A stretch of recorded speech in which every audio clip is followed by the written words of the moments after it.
Tole nagaan waaqayyoo isiniif haa baay'atu akkam jirtu nagaa keessan ani nagaa kooti. Har'a viidiyoo tokko hojjechuu dhufee ilaaleen baay'ee na gaddisiifnan. Sharin isinii godha isinii jedhee gara keessan dhufe. Mee chaanala koo faaraa warri taatan seenatii subscribe godha. Viidiyoo nusitti tole share gochuu hin dagatinaan isiniin jedha. Nu jajjabeessuuf immoo akkan viidiyoo taanu hojjechuu danda'utti yaada gaafii yoo qabaatan barreessaa akkasitti fi akkana jechuu dandeessu. Gara viidiyoo sana osoo isin geessin dura garuu yaadicha isinii kaasuu barbaade.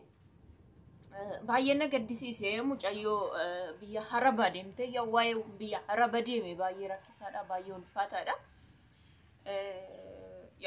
Manuma keessa otoo hojjettu ijoollee faana otoo ijoollees gaahee guduu ijoollee bira teessuu dirqama ijoolleen ija ishee kana rukutanii jechuun waanuma ittiin taphatan haa ta'u tasataa ta'u gene qaroo ishee rukutanii qaroo ishee sana hin jaame iji ishee jaameera. Ija lamaan baatee tokkoon galti jechuudha hiikansa.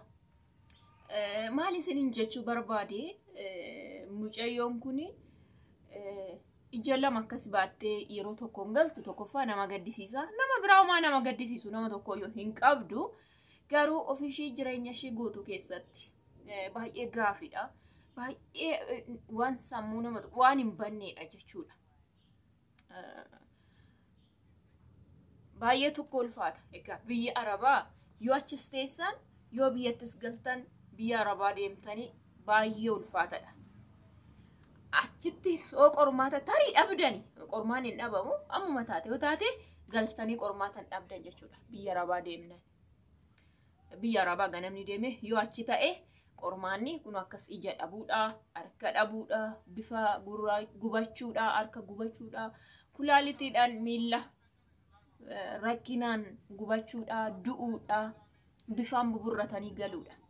Hiikan yeroo deemanii yeroo galanis immoo iddoo waaqayyoon itti boqadhu siin jedheen hala yoo hin taane galtee sammuu kee tuqamuudha, bifa kee dhabuudha, gadduudha, boo'uudha jireenya itti fufus yoo galtes biyya kooti nagaan baheen biyyaan baatta kana ta'e otoo bichaa otoo hin taane galtee sinuma jira wanti si mudatu kana baruu qabdu. Innachis nama gaddisiisa si mudachuun biyyatti sinuma dhabda. Amma ija qaxxee sirraa akka shii kanatti qaxxi jedhame iji nama hin jaamu malee amma nama ija kee jaamse jechuudha biyyattis qormaanni si eeggatu. So mucayyoon kun baay'ee nama gaddisiifti dhugaa waaqayyo isiniin jedha. Seexanuma bargixi yoo imnatii qabduun musliima fakkaatti garuu imnatii qabduuni hin fayyiti jedheen amana akkamitti yoo jettani seexanatu balleesse malee waaqayyoo miti. Waan ittiin dhalattee miti jechuudha. Waaqayyootullee godhe wanti jedhani wanta ittiin dhalatteedha.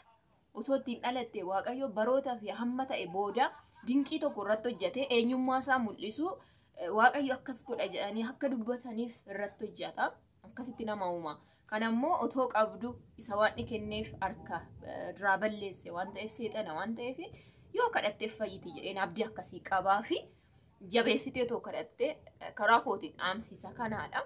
Namuma boruutiif boruma mudannoon amma foon kee irratti wanti tokko ta'e seexana waan ta'eef akka fayyitoo kee akka abdii qabdutti kadhachuu qabda jechuudha. Lammaffaa immoo yaada mucaarratti yaada akkasiin godhatina isinumaa otoo ta'e mucayyoon amma taateetti garuu namni gorsu yoo jiraate viidiyoo kana yoo ilaale gorsuudha jechuudha. Maal haasa'aa jirti maal jedheen haadha kootti abbaa kootti gala ija jaamaa. Abbaan kee faati kenni yeroo kana obbolaan kee biyyinni biraa baatee torbee tokko yeroo arge sanatti na'ee tarii silati boochuuf si faana boo'uu danda'a. Silati gaddisuuf si faana gadduu danda'a. Sana booda sumati ija kee tokkoon akkas dunuuf katee deema malee namni bakka kee bu'u tokko hin jiru. Wanti akkamittan deema jedhee si yaachisu osoo hin taane kanatti yaaduu qabdu akkamittan appreciate of godha of jajjabeessee jiraadha itti fufee isa jedhu laphee akkasii jabeeffadhu. Akkamittiin otoo waan kana yaadatiin biyya Arabaa dhaqeen akkan ta'e otoo hin taane seexana akkas na godhee tokkoffaa nan fayya waaqayyoon guyyaatti na hiiku barbaada ittiin na qoruu fi seexanni jechuu qabda. Galemmoo maamiti bakka tokko jira waan ta'eef isaan hojjedheen jiraadha. Isa jedhu yaadi boo'i malee waa'ee maal jedheen haadha kootti gala maal jette ati konnaan galee maalan godha biyya koo san kalee jalama fuudhee ba'e. Namni si jammara too biyyatti galtee isa lama fiddee dhufte tokko too si balleessanii barbaadu waa'ee sanaa hin yaadiin. Si qofa miti eenyumtuu baruu qabdu mudannoo noo isinirra gahe. Silaa kaleessa akka hin guutuu baheen har'a irradhee warri koon gaddu yookiin warri koo maal jedhu kalee lamaan bahe yookiin harka lamaan bahe har'a miilli na citee har'a duddi na citee har'a kulaalitiin qabame hin jedhina namni isinii gaddu hin jiru si jammar isaanuu isinirraa balleessuu barbaadu dhugaa waaqa dhibee tokko isinitti uumuu barbaadu isaan otoo galtan fayyaadhaa otoo galtan jechuudha. Waan ta'ee amma kana taate ani isin dhiphatanii bakka keessi dhukkubsatan hin jiran. Mamma kanas waan isaan naasisuu miti dhugaan isinitti addoo lachuu jiraadhee beeka. Dhugaan ishee isitti jechuudha.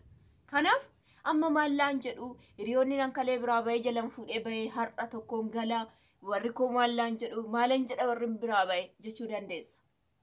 Isa dhiisi. Akkamittan of jajjabeessee otoo kun nan gufachiisin otoo yaaddoon ganamaaf galgala waa'een ija kootii nan yaachisin isa hafeen galata waaqayyoo jedhee jiraadha jedhi isaan of jajjabeessi. Jabaachuu danda'ayyuu garuu mudannoon isaa yookiin immoo madaan isaa waan nama keessaa badu miti. Maaliif seetanii kan guyyaa guyyaan namatti dhaga'amudha. Hir'ina sifaana deema kaa sifaana tarkaanfachaa jira hir'inni sun waan ta'eefi sitti dhaga'ama yeroo yeroodhaan isa akkamittan of jabeessee itti fufee jiraadha jiruu koo boruu isa jedhu yaadi malee yoomuma eenyuma keessanuu yoo mudate. Inni bifa kee dhabdee gaazin sitti faca'ee yookiin jarri waan ta'e si godhanii tarii si balleessanii waan ta'een hir'attee maal kalee guutuu noo bahe akkamittan gale maallaan jedhu hin gaddu namni sii gaddu hin jiru waan akkasii naasa'ina waan akkasii yaadina an akkamittan kennaa kana danda'ee jiraadha of jajjabeessee jedha dhugaa jiruun isinitti jechuudha dhugaa waaqayyo. Kanaaf akkasitti of jajjabeessa waan humti tokkos hin mudate dheengadda viidiyoo tokko ilaalaa mucayyoon tokko jilbi kuni gadi lachuuyyuu hin cululuqa furdina afuufamuu guddina jechuudha hin cululuqa. Iddoon tuqan hin jiru buuf jedhannaa isheen tokko. Kana jechuun kulaalitiin qabamteetti. Faayidaa biyya Arabaati. Biyyatti galtee immoo firaan qabdu. Yoo torbeen lama algarra ciifte abadan nama qabdu. Masi gaafatu kana baraadeen. Kanaaf isa laalee boo'ee isa laalee gaddootoon taane taayimiin qabu kanatti maal fayyadame boru akkaan ennaa sanaana fayyadu jedhe. Bakka. Kanarratti yaada keessan kenna. Kanarratti of jabeessa. Maalaan jedhu naan galee maalaan godhaa otoo hin taane akkamittan qormaata kana gufuu kana darbaa jedhaati of jajjabeessa. Ijoolleen baay'een immoo warra amma fakkeenya kulaalitii yeroo baay'ee amma mucayyoon kun harki ishillee bosboseera gubate gurraacha'eera karaa lachuunu jechuudha. Kan maaltu akkasin irraan gawani nan beeka ijoollee Arabaa. Yeroo baay'ee ijoolleen harki isaanii gubatee kanaa gadi hargitu. Maali akka ta'e isinitti himu dhugaa jiruun isinitti himaa jechuudha. Fayyadamuu dandeessu. Yeroo tokko jedheera viidiyoo. Harki keessan kan akkas ta'u wanta itti mana keessa qulqulleessitan mix yookiin waliin yeroo maktanidha. Kana bara shinti beetitti wanti qican tokko hin jira. Wanti daaffee waan gurraacha fe'e ofuma isaati. Ofirraa eewu godhu maqaa isaan beeku. Kilooreksiidha. Kan akka soogiddaati. Waan sana walitti maktu waan ittiin dhixxan jookii qabdan sanatti isaan kana naxxaa'e harka keessan keessa ittiin hojjettu. Haydella wanti sun gogaa keessanii miti lafee isas keessa boruu keessanii isin miidhaan nyaachaa deemaa jechuudha. Isinumti baruu dandeessu akka sammuu dhala namaatti wanti isin xab yeroo xurii baay'ee ji'oota meeqataa irratti an harka ani jakootiin argeera. Shintibeetii waggaa tokko taa'ee gurraacha bishaan sa'eewu sana yoo itti naqxan oomacha dhaabetu mannesuma luqqa'e adii addisitti ba'a jechuudha. Kana jechuun gogaa kee bira darbee lafee kee nyaata harka keetiin yeroo hojjettu. Amma hin beeknetti amma sin hordofanitti fakkeenya amma madaamni tokko foolii fuunfatu itti nattee taanatti dhufneere itti dabalii sukkuumin mee jedhanii fayyisitti argisiisu akka ammatti jookitti qiccufa itti jechuudha. Isa sin maal gochuu amma yeroo duraa dhaxxaniif amma yeroo hojjettaniitiif okay akkasitti amma siistaman barree fi yoo sin eegan yoo sin takataatalaniif yeroo dhaafokko yoo akkas ta'e isatti fufu siistama barachuu qabdu. Tokkoffaa waliin hin makina. yoo foolii isaa tarii namni akkas yoo isin eegani yeroo hundaa yoo isin eegani foolii isaa kan barbaadan ta'an tokko silaa jinniitu taa'ee isin eega waan ta'eef lafatti qicaa waan sana namni irra taa'u shinti beeti isaanitti yoo qicaa shitaan kun hin ba'a xurii isaas hin baasa isa girgiddaadhaan dirqama waan ta'e harka keessanii qixxan yoo dhiistan homaa akkasitti fayyadama ofii keessan yaadaa kaa boroo darbitanii mee jiraattu hin bara kallattumaan gadi isin isaa yoo jettanii wanti galata argattanii jiru wanti isiniif kennamu jiru naa goote naa bareechite jettanii galata qabdan hin jiru araba biraatti kanaaf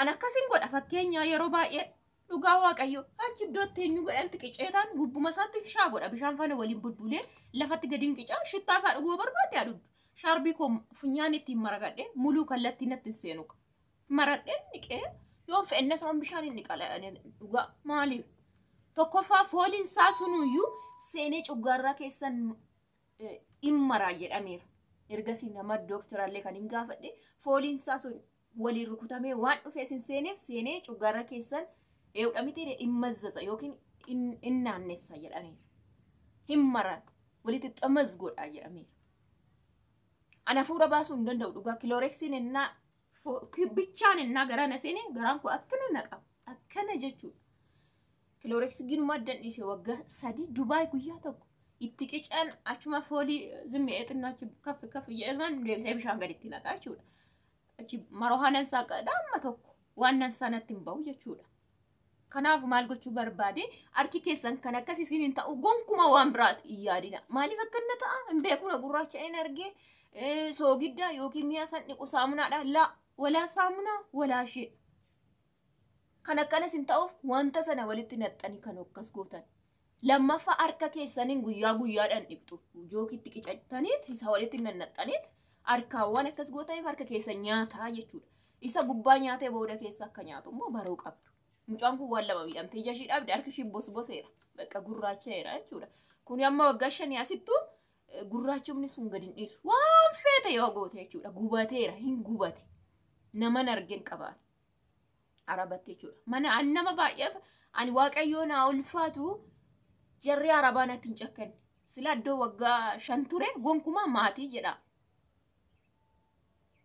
okay iddoon duraan ture gonkumaayyuu maatii jedha ani waa'ee Itoophiyaatu hin beeku dadhabbii malee jechuudha gonkumaa wanti itti dhagaa wanti na ceenni kan wanti na nyu jedhaniif hin jiru garuu iddoo baay'een naqaan isaan faana iddoo baay'een naqa waan ta'eef harki isaanii maal akka ta'e mataan isaanii maal akka ta'e jiru miilli isaanii miilla fannisanii rafu ijoolleen baay'een rafuudhuma isa rafu hin cannaqamu amma dhaqanii gadi taa'anitti nyaata hin cirata jechuudha kulaalitiin gadi coopheera guyyaa guutuu dhaabachaa oolu anna isaaniin amma Dubaay dhaqes waan tokko cinqati tokko yoo qabu dhugaa waaqayyoon isiniin jedha cinqatuma hin qaban ani yeroo sana zimmi jedhee takka waan na dhukkubu zimmi jedhee jechuudha karaa isaanii taane karaa koo diina takka mataan na dhukkuba takka dammaana si jedhu takka akka waan onnee dhukkubsadha akkas na godha nan dadhaba waan ta'e surumaa isaanii wana innaan na dhukkubee jedheen innasumatti gadi taa'e naan jettiniiti akka daqiiqaa 40 ta'a ka sa'aatii eriftii amma sa'aatii 9 kaasee amma 11tiin rafaa jechuudhaan boqonnaa koo ganama hojjadhe fixee hin finne ani boqonnaa nan qaba kanarratti yeroo sana miilla koo ol harkifadhe yeroo baay'ee dafaatii shinti beetii bishaanoo adaan rukutaati as deebi'a miilla keessan girgiddaa achi godhaati ta'a daqiiqaa 30 yoo qabaattan jechuudha guyyumarraa kaasa galgalas akkas yoo gootan umaa isin hin ta'u kanaaf siistama fayyadama dhibeetti gixxim gootan inni dhibee namni barbaadu tokkoffaa beektanii miti yookiin immoo of miitanii miti garuu jala miliquudha ofiifis iddoo ofii kenna ifaan otoo hin taane bakka karaa naanna'aadhaan ofii keessan iddoo ofii kenna jechuudha sila namni kulaalitiidhaan hin boonye hin jiru barkit nama boochisa nan beeka jechuudha kanaaf maal jechuun barbaade qormaanni biyya alaas itoon biyya koo galeetoo warra koo jiraadhe itoon ija guutuun taa'e asis teessee sanuma isuma keessa jirru dhugaa waaqayyo isiniin jedha achis teessee qormaan hin dhabamu yoo achi waan isi gargaaree nagaadhaan galta simmoo dhabdu qormaataa jechuudha. Barri birrii kee nyaatanii fixanii ittiin ijaarratanii ittiin bareeffatanii sigatu nu amma ijji tokko si jaamedha. Eessa kaayyoo qabda waggaa 8 7 10 12 hojjatte deebitee